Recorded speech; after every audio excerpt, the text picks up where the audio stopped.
Hey, I'm Colin, And I'm Chris. and you've made it to episode 8 of You Enjoy Ourselves. Time flies, man. Okay, it's my turn today, and we're going to do a non-tray topic, a non-tray guitarist, and some different kind of technique and stuff. Okay, so before I say who it is and show the clip, this guitarist, and Colin, I'll ask you, and then whoever's watching, if you want to guess, they, as far as I know, don't typically use a pick. Who do you think I'm getting into here today? I have a feeling it's Mark Knopfler. It's a good guess. It's a Not good right? guess. All right. Let's see. Let's see. All Oh, right. it's yes. Okay, well, just wait. Let's see. Okay, here we go. Cool. I'm gonna pull it up on the screen. Oh, I just sent a request. Sorry. There you All go. good. Okay, ready? Here we go. Derek Trucks. Oh, So hell yeah. this, yeah, this is gonna be fun, man. So okay, this is their cover of "Keep on Growing," which is a Derek and the Dominoes song, and Oh, okay. this is an awesome version. I've always loved this one, and there's going to be some really fun gems to get into. So I'm going to play about 30 seconds or so, and then let's dig into it. I've got the slowdowner queued up and sectioned off, and here we go. Let me make sure the volume isn't too loud.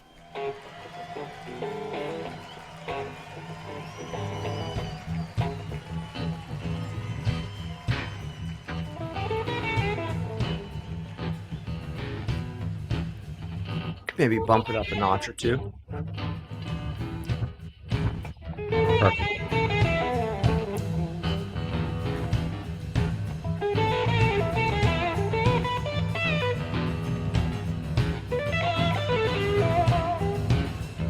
Okay, cool. I'll play that one more time because I bumped up the volume a little bit. But there's so much awesomeness going on in that. Let's check it out one more time.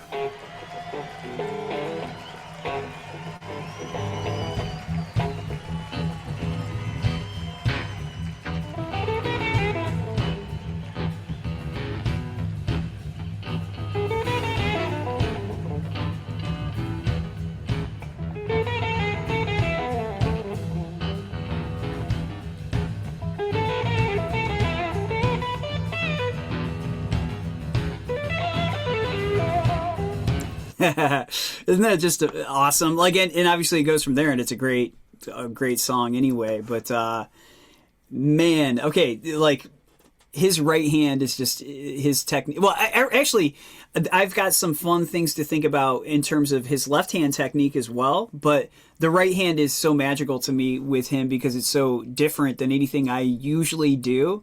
So let me bounce it over to you before I dig into it and we break it down a little bit. I'll show you guys how all those licks go a little slower than what he just did. But what do you think, man? Oh, I think this is so cool you brought it up. It's so recent, topical with the auction. I'm sure you saw the Tiger auction Oh, and how oh yeah, and his I his wasn't even doing friends that on purpose. That his that was his cool. the synchronicity of the You Enjoy Ourselves universe happening that well. Yeah. But just how that went through, and his friend or whatever bought it at auction, and then he got to play it, I guess, that night, which was pretty cool. So anyway, musically stuff like um, Derek, sorry, Tedeschi Trucks Band. Anytime I've seen them, which has only been a couple of times, saw them out in Oregon a couple times. Um, I have this uncanny ability for me to turn off my musician analytical brain. And maybe it's the Southern American blues soul things that are happening that, I don't play slide. I can't play slide. Why? I can. I have the ability. I just have never put the time in. And I've always kind of respected it. I grew up listening to Robert Johnson and I love that sound. But I always, like harmonica, I was just like, what's this metal thing? Anyway, but with that kind of stuff, or like Government Mule, like I have this ability, and most people think this is not an ability, but for me it is because I've got busy OCD, whatever brain going when I go to any concert, and it's very difficult to turn off, especially once I started studying theory and knowing what's going on in music, to like just listen and enjoy it. And I can do that with fish now too because I've learned the skill to like let go of your ego, let go of the analytical mind. But it instantly happens. So that clip or the couple times you just played it, I just started going to, oh, my heart feels good. It just is Yeah, warming. It just makes me. It's the point of music, which, yeah. I got a lot to say about Derek, of like the whole Derek not versus Trey, but comparing Derek to Trey. Like I I gotta say, like he moves me in a different way than Trey does, and it's just it's so wonderful. With Jay Russo on drums.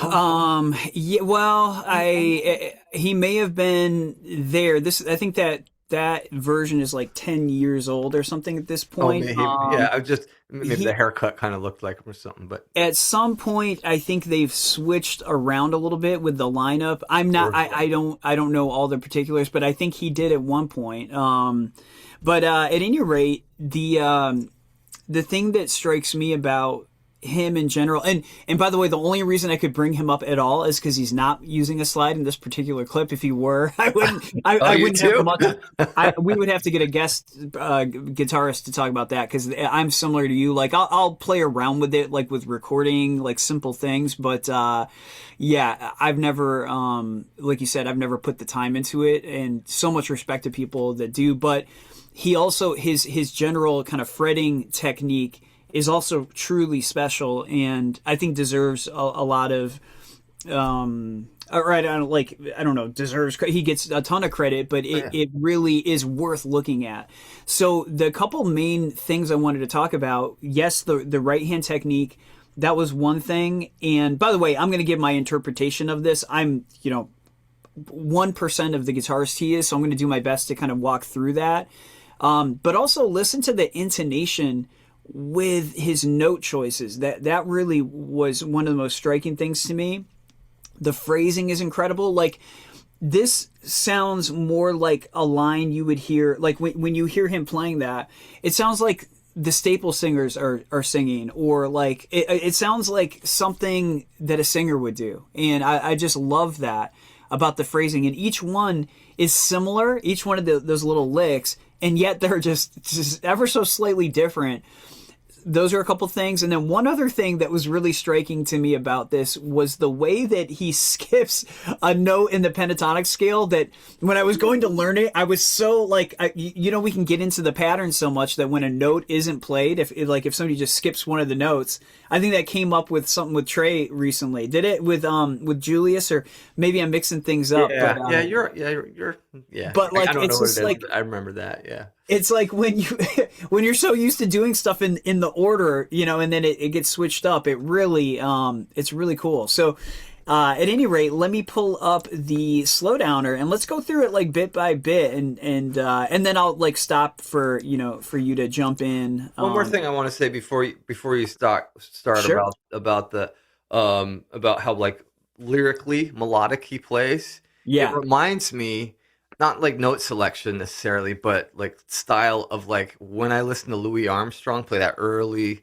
Yeah. Yeah. jazz. Yeah. Like it's Yeah. like that dude, like, and they pulled from, because like the human voice was so important in jazz melodies or whatever. But I when I hear Louis Armstrong, to me he's above and beyond any other jazz trumpetist or like jazz soloist, because when I hear it, I'm like, that dude is not just run up scales. It's like that sounds like he is telling a story with every single solo he did, and I get that very similar vibe to Derek Trucks. 100%, man. I actually have a quite a few Louis Armstrong records, and I love putting on those old ones. And well, they're all old, but like the other thing is he's a singer, so he's coming from that sensibility of phrasing. Yeah, Okay, let me that's true. go close up here, and okay, so just to set the kind of general vibe, we are and I don't have an SG, so I decided, well, why don't I get on a Les Paul today? And so another thing, like before I get into all of it, is he seems to be doing this thing where this is the way I learned the pentatonic scale, is connecting like the fifth position up to the first position. That was the first version I ever learned. I remember my dad was or still is a musician, but played in bands, and his lead guitarist, Dave, he's like, here's how you play it. And he got me moving right away, and I didn't know any better. I didn't know anything about five positions or anything. And what I appreciate about that is it kind of created movement immediately for me, and he's doing this too. So at any rate, let's get into it. I've got the whole section here. And I'm gonna play it at like I've got it at like 70% so we can hear it more slowly, and then I've got each lick kind of sectioned off.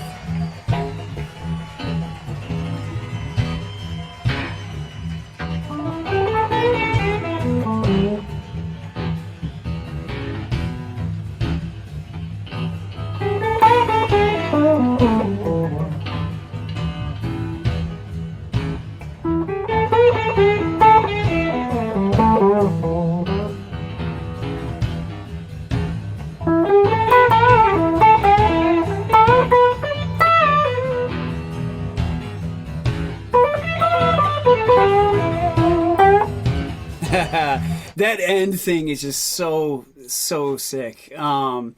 Okay, so here's the first one. I've got 5 licks that I'm going to get into. The first one is going to go, and then he skips the D. He does not play the D. This is what I'm talking about. That really tripped me out. So when you put that together, see how it goes from 14 to 14.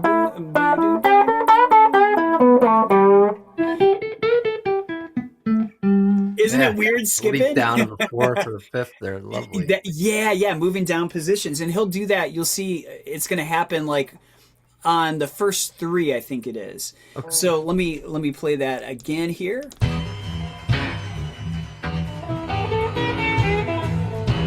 Okay, another thing Oh, to yeah. consider is the dynamics. Like the first note, you can barely hear the first D he plays.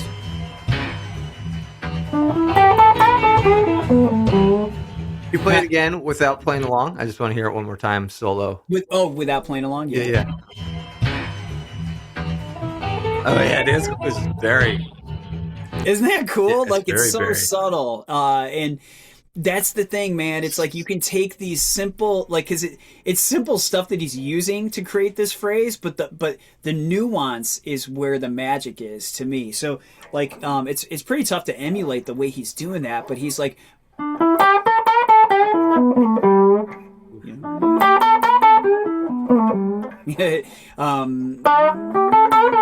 Now, one thing that I've found that's pretty consistent with the first few licks here is that when he goes to play, especially G, the G string is just all bent up like ever so slightly, like an eighth, like even the D string a little bit.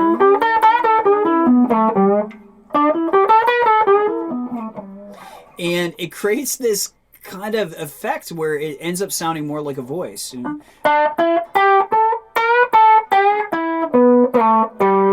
that little slide, it's so magical. So Yeah, so much good technique, micro, tiny little space, and there's so much good stuff in there.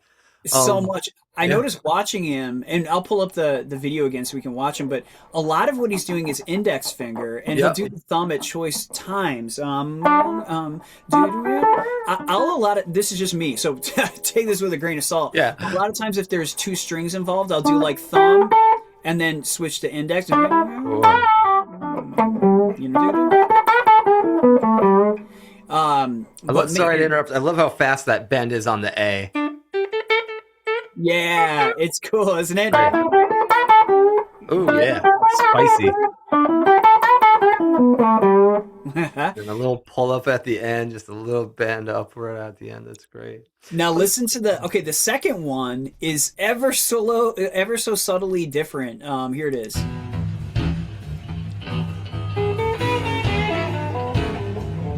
Here it is again.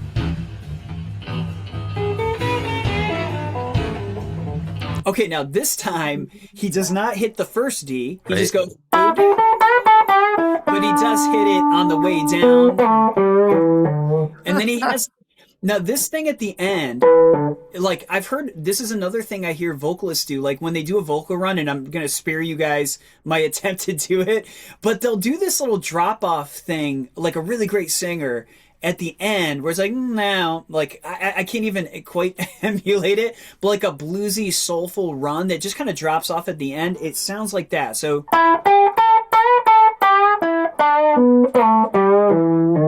you know, like and importantly, I'm pretty sure he doesn't pick that. Like it's just a legato, and it just kind of pulls off at the end. Mm. Is like a little after effect. So here that is a little more slowly.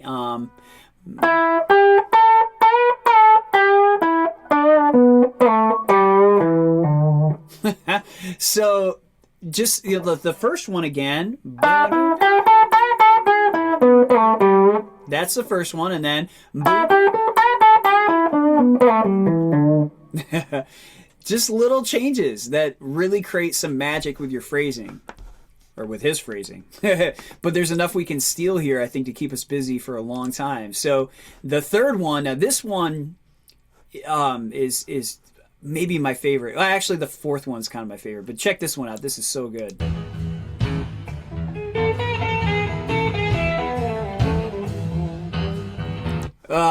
Okay. There's so much magic in that. Let me play that again.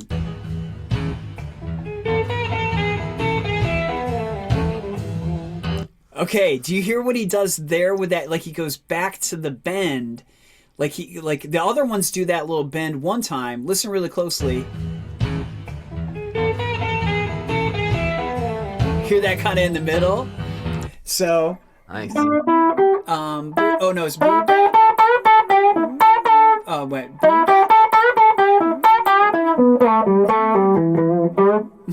Development, man. Like he's just developing throughout all three of these. This is so That's cool. a good word for it. So again, it's just like and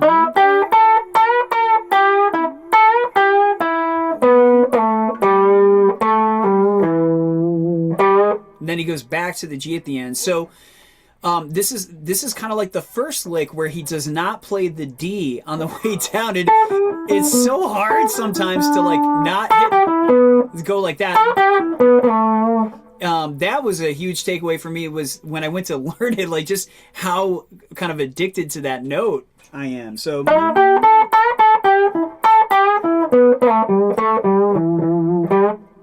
I mean, again, sounds more like something a singer would do. Let me do that one more time really slowly.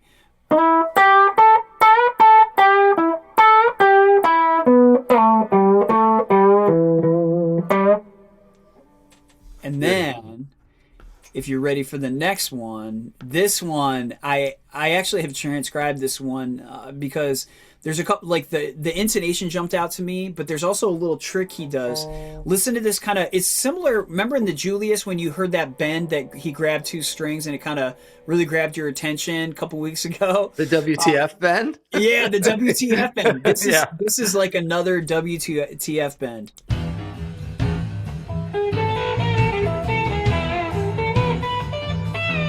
Okay, it's way toward the beginning. Listen. Yes, I did hear it. It's subtle too, man. Wow. Yeah. Right there, right here. That's why we frickin' play guitar, man, or why we love it. So on that one. Yeah. So again, it's that immediate bend. So while he's bent, you hear the bent, but it's interesting because usually we'll like bend up to the fifth from the fourth. But what he does here, he doesn't even go to the flat five or anything. It's kind of, it gets that wobbly sound that I think you were picking up on with the Julius one. Right. It has this really quick, unsettling kind of tension and release effect. And it's out of tune on purpose for just a little bit of time to show everybody, like, you know, who's in control. Like, he knows what he's doing, but it's also like, you know, there's, you know, have you been seeing this new band who wears the crazy costumes? I think they're from Montreal.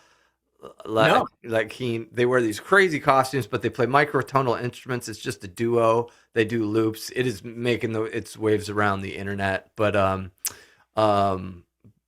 you know, it's a drummer and then a person who plays a double neck guitar with a bass and then a guitar, both microtonal. So they're getting the notes in between or whatever. And I don't even know why I brought that up, but just the that gray area, and this is Yeah, why like of what our Western ears are so used to hearing the 12 tone system, right? And then mostly pentatonics or major scale, and then some chromatics. But this ability to play, especially with him when he does slide, he can do all the yeah. the tinies in between. But to just pull it up at what an eighth of a step, it's hard to. I can my ears we can't quite even hear or calculate what the fraction is, but if it's an eighth or a quarter of a step, but then playing the whole step note above it.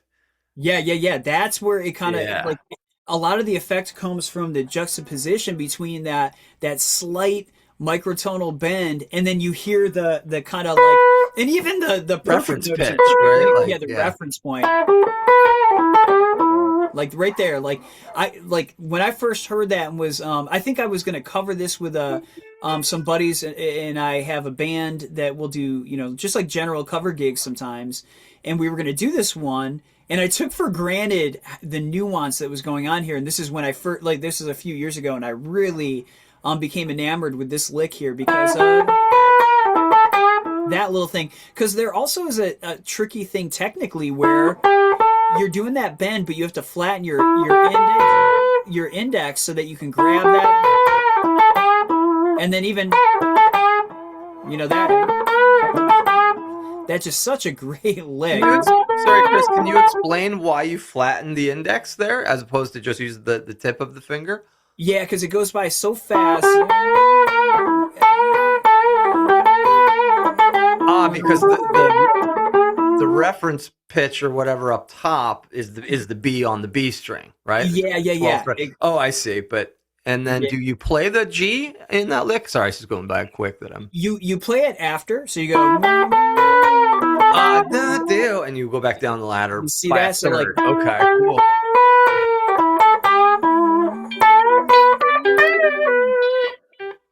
Okay. yeah, it's so good. Now, moving on from there, this last lick. Now, I actually don't have like, if you, I'll go back and play the video after this. But he does a thing where it's almost like a banjo roll or something, where he does this kind of like downward thing where I'm mostly plucking from under, kind of like this, whereas he did a double thing like that, and that's I think part of his slide technique. So Yes, I'm that's not going slide. to pretend to have that technique down. He's doing that here. I'm going to do it my way, but I encourage you guys go back and watch him do it and learn from him. Does it kind of So, come out like a rake? here, let me play it and see if you can pick up on. It's this little triplet type thing. Here it is.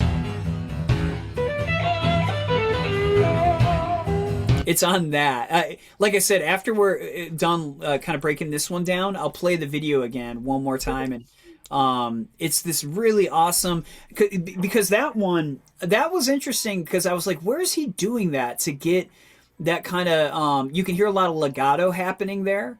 But there's a lick in particular, I'll break it down in a second, but there's one part where I was like, how am I going to do this? That dega dega do that little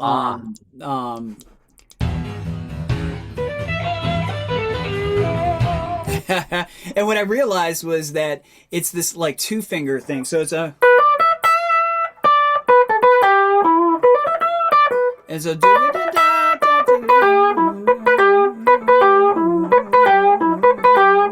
that there's right no there. thumb in the middle of the two indexes, huh? Well, and remember, I'm doing this a little differently. He's going.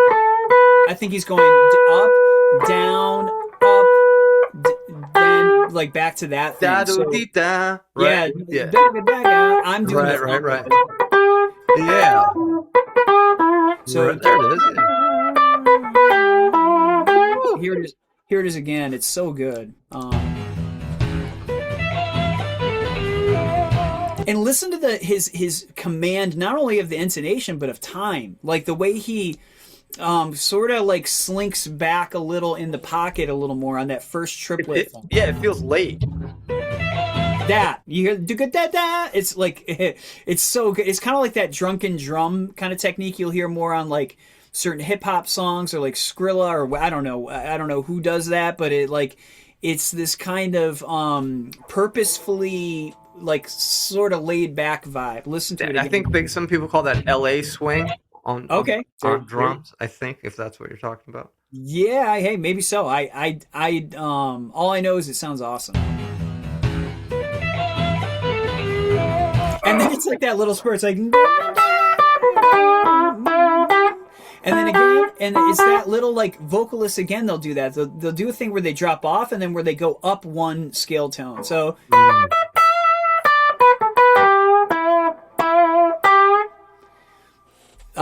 why don't I unshare this?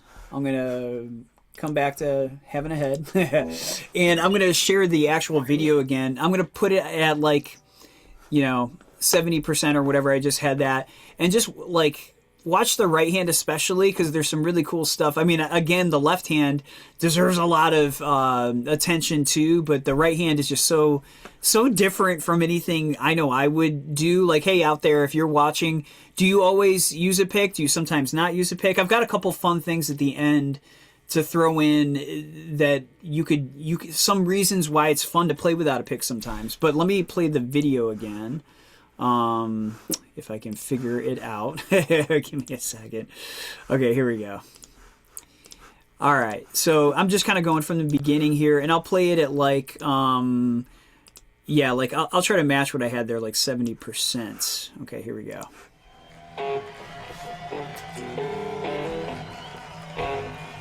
A little bit.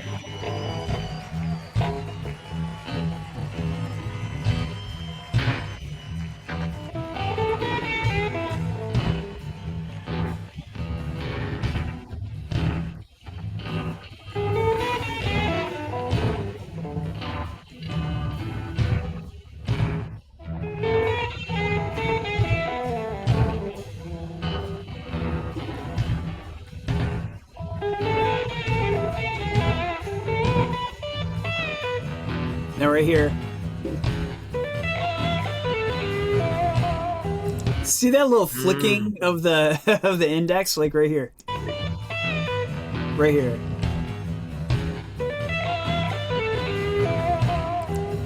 So cool. Yeah, that does look like how he approaches his slide, kind of.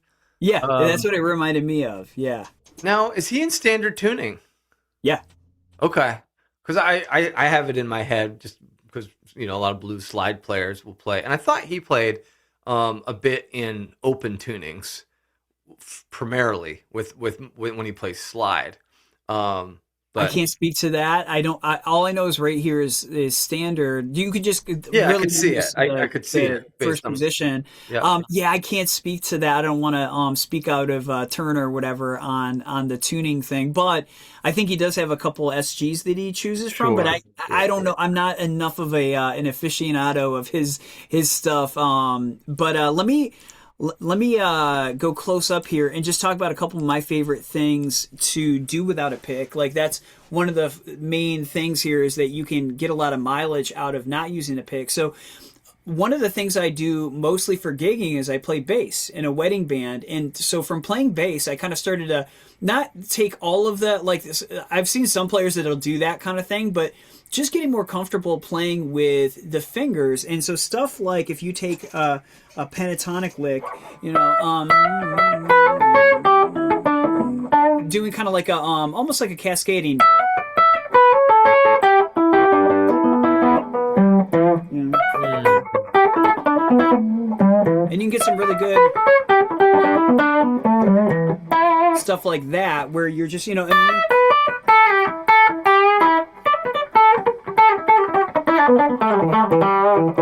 so just kind of cascading, and what it does is it eliminates the issue of alternate picking, because at that point you don't have to your thumb and index.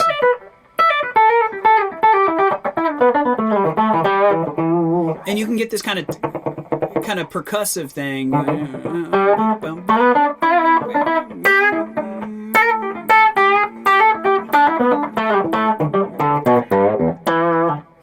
Another fun thing is kind of almost like if you take like a country lick like that, you can end up. Yeah, now you're talking my business.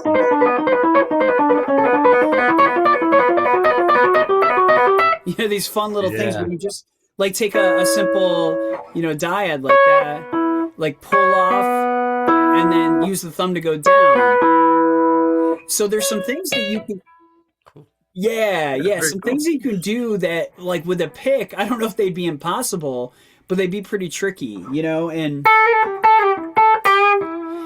the other thing I was going to say, one last thing before whatever you want to add to it, is like taking some of those licks, and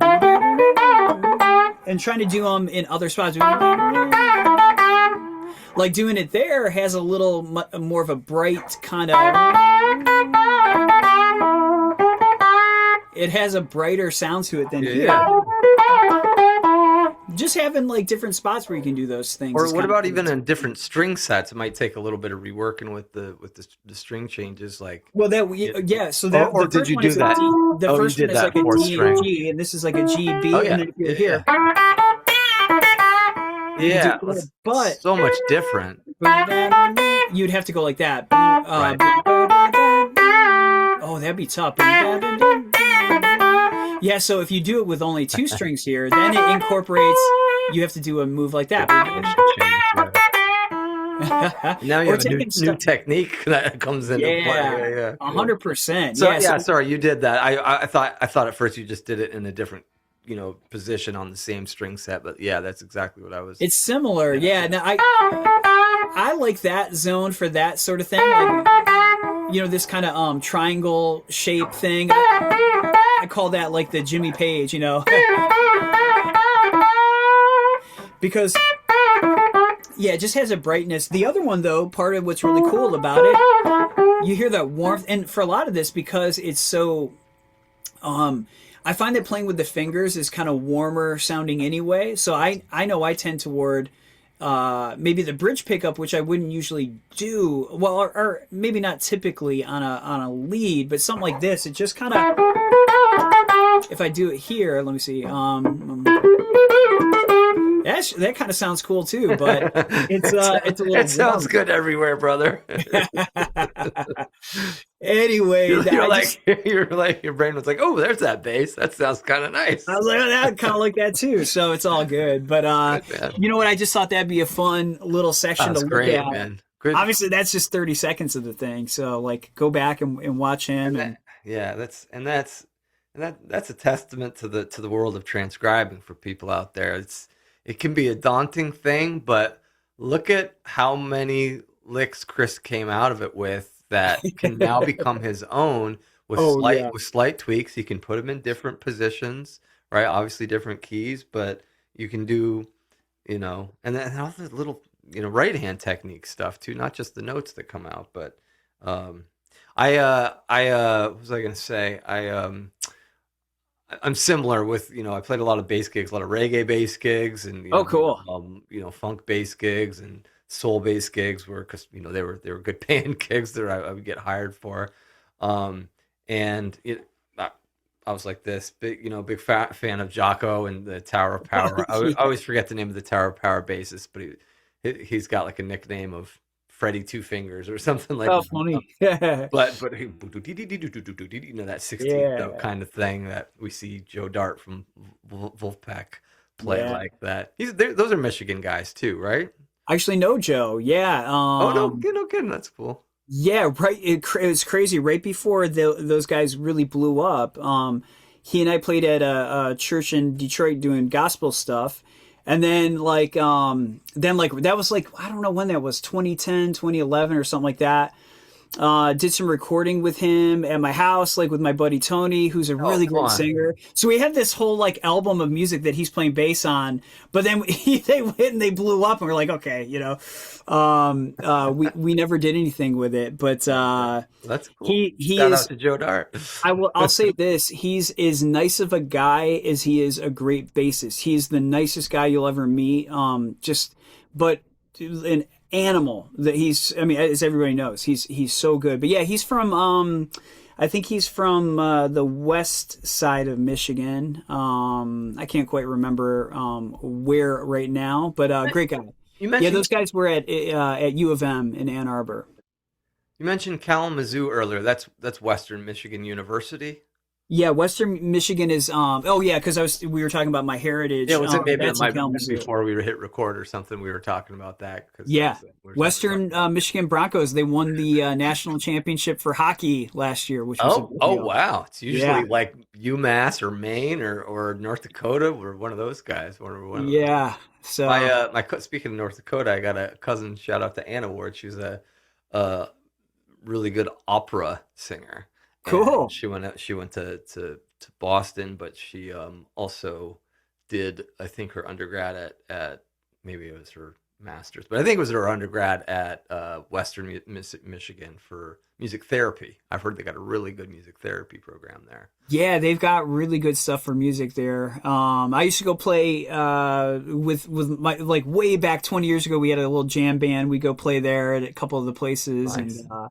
yeah, good memories there. But yeah, that's where the original Gibson factory was, and that's what Right. some of the people stayed behind and created Heritage, and they're great guitars. So Yeah, I heard. Sorry to go on a gear rant, but didn't a few years, 4 years back, Gibson bought out Mesa Boogie. So it's your Mesa Boogie in the back. Didn't they do something like that? um, I think they uh, bought the I'll take your word for it. It sounds like what happens these days. Well, I mean, it's old as right. time, but Yeah. yeah, things are Anyway, getting bought up. yeah, that was great, man. Derek Trucks, yeah, fantastic. Little licks, just so, yeah, back to the transcribing thing. So little time, such valuable information in there that, thanks for sharing that with us, and hope people will will take your time with it and learn some of those licks and make them your own, and Yeah, and on that gorgeous. to kind of end on that note, making it like I'll take that one that we were really looking at and use a pick with it, and usually with Right. the neck, and it just sounds it sounds so good. So I know I've taken that thing and used it for milked it for all it's worth. And I'm sure he got it from whoever else, and it's all in the lineage. But yeah, I hope you guys enjoyed that. And again, please, leave a comment. Who should we break down? What's a guitarist that we should look, or who's a guitarist we should look at? What's a song we should look at? We want to hear from you guys. We want to know what kind of stuff you want to see. Is there a topic or a guitarist? But kind of fun to shake it up here. Hope you guys got something out of that. I know that, like Colin said, that 25 seconds or whatever is like a lifetime of work you could do right there. So yeah, thanks so much for hanging with us. Episode 8 in the books, and Wow. looking forward to what you bring to the table next time. And spring is arriving over here in Western Massachusetts. How is it over there in Michigan? You guys It's got snow? cold. It's It's cold. cold. It's Yeah, cold. Oh, yeah. did you guys get a big snowstorm recently? Up north, they got like 2.5 feet. Green Bay or something up there too. I saw they got. Yeah, yeah. Uh, It's just plain cold and gloomy here. sorry about that. It's starting to finally become spring here in Western Mass, but it was a cold winter. Anyway, everybody, Yeah. thanks for watching. Appreciate y'all and take care. See you guys.